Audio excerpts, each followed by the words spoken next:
రోజున మీకోసం చొక్కాలు చించుకొని రోడ్ల మీద ఆడపిల్లలు ఇబ్బంది పడి వచ్చి ఓట్లేసినందుకు మనం కృతజ్ఞతగా మనం వారికి ప్రజలకి నిలబడకపోతే మనందరం తలదించుకోవాల్సి వస్తుంది. నేనైతే తలదించుకోను.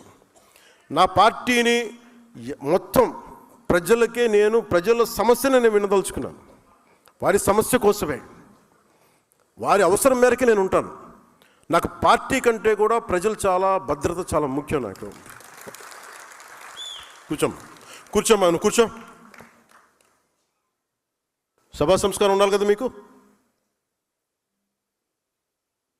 పద్ధత మీకు. సో లా అండ్ ఆర్డర్ మటుకు you have to get into control. మీ చేతుల్లోకి రావాలి, చెప్పాలి.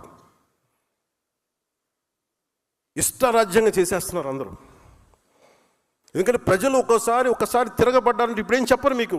ఎలక్షన్లు వచ్చేవారు ప్రజలు ఎవరు చెప్పరు, మీరు గుర్తుపెట్టుకున్నది. మన నాయకులు కూడా అదే చెప్తున్నారు, మీరు ప్రజలు ఇప్పుడేం చెప్పరు, భయపడతారు. కానీ ఎన్నికలు వచ్చినప్పుడు మటుకు వాళ్ళ కోపం అప్పుడే చూపిస్తారు, గత ప్రభుత్వానికి చూపించినట్టుగా. అది మర్చిపోకండి, అది ఎప్పుడు మర్చిపోకండి.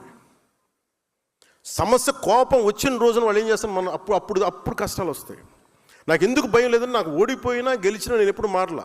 నేను ఎప్పుడు ప్రజల కోసం పనిచేశాను, ప్రజల కోసమే పనిచేస్తాను.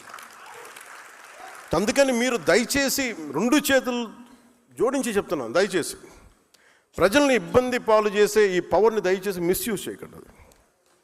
నేను మిస్యూజ్ చేయను. మీరు మిస్యూజ్ చేస్తానంటే చూస్తూ కూడా కూర్చోను.